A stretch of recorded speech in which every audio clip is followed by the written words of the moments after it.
1,00,000 మంది శివభక్తులతో కలిసి మహారుద్రాక్ష పూజలో పాల్గొనండి. వెంటనే కాల్ చేసి మీ పేరును నమోదు చేసుకోండి. నమస్తే, welcome back to Suman TV. Present మనతో పాటు ఉన్నారు జ్యోతిష్య, మంత్ర, యంత్ర, తంత్ర, వాస్తు, శకున శాస్త్ర నిపుణులు ముక్కామల చంద్రశేఖర్ శర్మ గారు. నమస్తే అండి. నమస్కారం అమ్మా. శర్మ గారు, ఇప్పుడు నేను అడిగే క్వశ్చన్ కొంతమందికి నవ్వు వస్తుంది. అంటే ఏంటి ఇది అవసరమా అనుకుంటారు, కానీ అవసరమే అన్నట్టుగానే ఉంది టాపిక్. ఏంటంటే ఇల్లు తుడిచే టైం ఏదైతే ఉంటుందో అసలు కరెక్ట్ టైం ఏంటి, అంటే ఇల్లు తుడవడానికి కూడా ఒక టైం ఉంటుందా? ఇప్పుడు చాలా మంది ఏంటంటే ఉద్యోగాలు చేస్తూ ఉంటారు, వాళ్ళ ఇంట్లో ఉండరు, వాళ్ళకి పొద్దున ఒకసారి కుదరదు, హరి బరిలో ఉంటారు, వంట చేసుకుంటూ పిల్లల్ని పంపడము. మరి ఆ టైంలో ఉదయం ఇల్లు తుడుచుకోవాలంటే అవ్వదు వాళ్ళకి, వాళ్ళు సాయంత్రం తుడుచుకుంటారు, కొంతమంది మధ్యాహ్నం కూడా తుడుస్తూ ఉంటారు, కొంతమంది అర్ధరాత్రి కూడా తుడిచే వాళ్ళు కూడా ఉన్నారు. అప్పుడు మాకు టైం దొరికింది అంటే లేట్గా పడుకునే వాళ్ళు ఉంటారు కదా కొంతమంది, అప్పుడే తుడుస్తారు, అప్పుడు మాప్ పెట్టుకుంటూ ఉంటారు. అసలు మామూలుగా ఇల్లు తుడవడానికి కానీ ఓడ్చడానికి కానీ సరైన సమయం ఉంది, ఇప్పుడు పడితే అప్పుడు క్లీన్ చేస్తే ప్రయోజనాలు ఇలా ఉంటాయని, లాభ నష్టాలు కూడా ఉంటాయా అంటే? తప్పకుండా ఉంటాయమ్మా. అసలు ఇల్లు తుడవటం అనేటువంటిది సూర్యోదయం కాకముందే చేయాలి.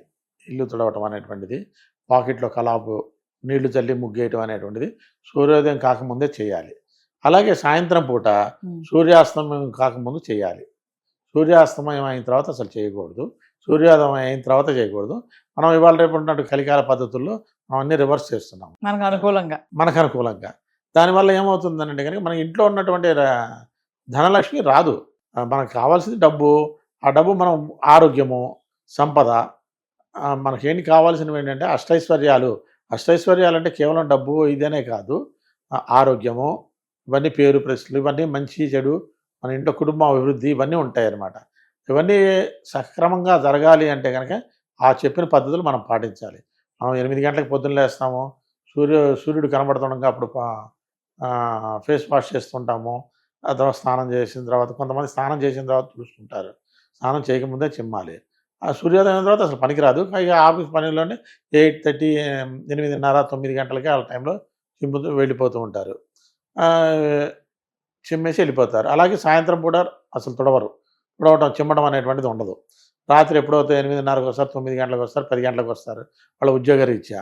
వచ్చిన తర్వాత రాత్రి ఉండదు. మళ్ళీ పొద్దున మీరు ఎప్పుడు చేస్తారు? పొద్దున్నే లేవంగానే మీరు వంట చేస్తుంటారు కదా, ఇల్లు చిమ్మకుండా వంట అయితే చేస్తున్నారు కదా, మరి ఎక్కడ పోతుంది? స్నానం చేసి అదే వంటని మీరు దేవుడికి నైవేద్యం ప్రసాదంగా పెడతారు కొంతమంది, అంటే పూజ చేసేవాళ్ళు.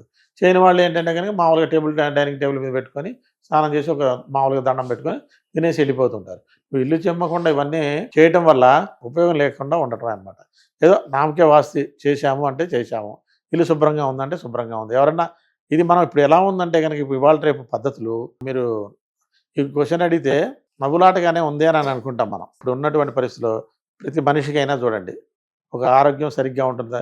ప్రతి ఇంటిలోనూ ఏదో ఒక అనారోగ్యం అనేటువంటి ఒక మనిషి అన్న కనీసం ఉంటాడు. ఎందుకు? ఇల్లు శుభ్రంగా లేవడం. మనం ఇల్లు శుభ్రం దేనికి చేస్తున్నాం అంటే ఏటి మనిషి కోసం చేస్తున్నాం, కాబట్టి మన కోసం మనం చేయట్లేదు. ఇప్పుడు పరిస్థితి ప్రభావం అలా మారిపోయింది. ఇది పూర్వకాలంలో ఎలా ఉండేవాళ్ళు? తెల్లారుజామున 4 గంటలకు లేచేవాళ్ళు, శుభ్రంగా వాకిలంతా చిమ్మేసేసి తుడిచేసేసి నీళ్లు చల్లి ముగ్గులు పెట్టి తర్వాత స్నానం చేసి వంట చేసి దేవుడి పూజ పునస్కారాలు చేసుకునేవాళ్ళు. ఇప్పుడు ఆ పద్ధతే లేదు ఎక్కడ. అంటే పరిస్థితి ప్రభావం వల్ల, ఉద్యోగాల వల్ల, నైట్ షిఫ్ట్ల వల్ల కొంతమంది చేయకపోయి ఉండొచ్చు. మనం దాని ఆక్షేపణ పట్టలేము ఉన్నటువంటి పరిస్థితుల ప్రభావం వల్ల. ఏంటంటే పూర్వకాల పరిస్థితుల నుంచి మనం పూర్తిగా బయటపడిపోయి మన రోగాలని మనమే తెచ్చుకుంటున్నాం అనమాట.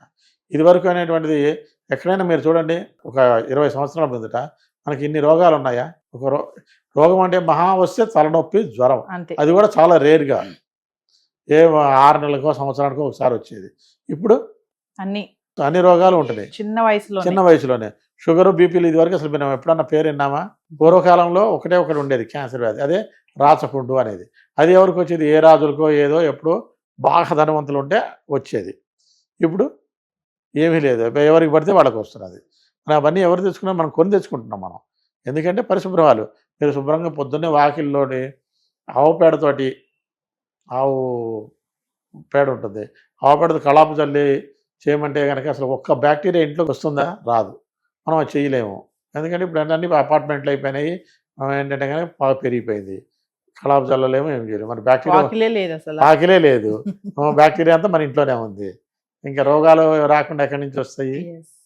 కాబట్టి మనకేంటంటే కనుక ప్రతి సూర్యాస్తమయం తర్వాత కాకుండా సూర్యాస్తమయం ముందు కానీ మనము వాకిలి చిమ్మటం కానీ తుడుచుకోవటం కానీ చేయటం మంచిది.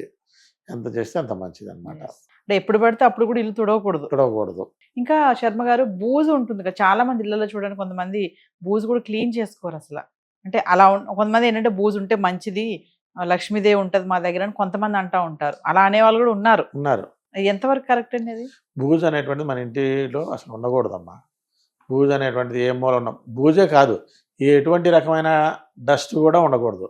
ఎటువంటి అయినటువంటి అపరిశుభ్రమైనటువంటి వస్తువులు, చినిగిపోయిన పుస్తకాలు కానీ, చినిగిపోయిన ఫోటోలు కానీ, లేకపోతే చినిగిపోయిన వస్త్రాలు కానీ, అలాంటివి ఏమీ మన ఇంట్లో ఉంచుకోకూడదు.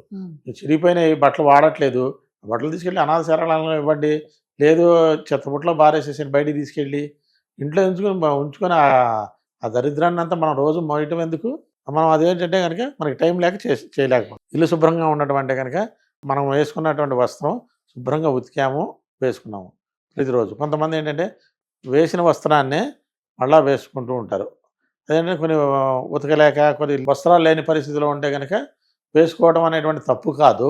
కానీ మనకు ఉండి కూడా మనం ఏంటంటే కనుక ధరించిన వస్త్రమే ధరించకూడదు ఎప్పుడు. తెలిసి దానివల్ల కూడా మనకి దరిద్రం అనేటువంటిది కలుగుతూ ఉంటుంది. సో ఏ సమయం పడితే ఆ సమయం అనేది క్లీన్ చేయకూడదు. సూర్యోదయానికి ముందే క్లీన్ చేసుకోవాలి.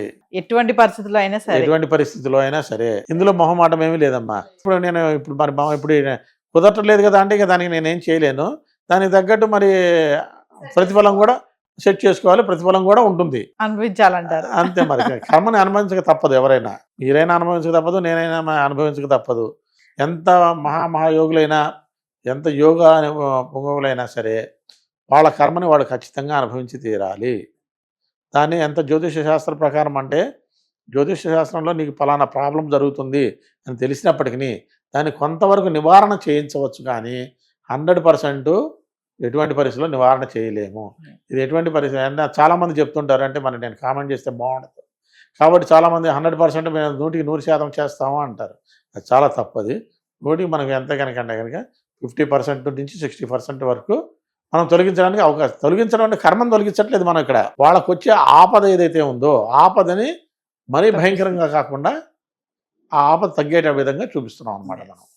మనం చేస్తాము దానికి పరిహార మార్గాలు కానీ, లేదా దేవుడి పూజ చేయడం వల్ల కానీ ఆ పరిహార మార్గం. ఓ లలితా సహస్రం చదువుకోండి, విష్ణు సహస్రం చదువుకోండి, ఓ మంత్రం చదువుకోండి అని చెప్తాం. ఆ చదువుకోవడం వల్ల ఏంటంటే కనుక రోడ్డు మీద వెళ్ళే రేపు యాక్సిడెంట్ అయ్యే యోగం ఉంది.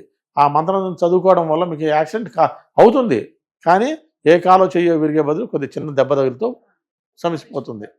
అది దాని యొక్క ప్రభావం అనమాట. యాక్సిడెంట్ అయితే అవడం ఖాయం. పెద్ద ప్రమాదం నుంచి కాకుండా చిన్న ప్రమాదంతో మనం తప్పించుకుంటాం అనమాట.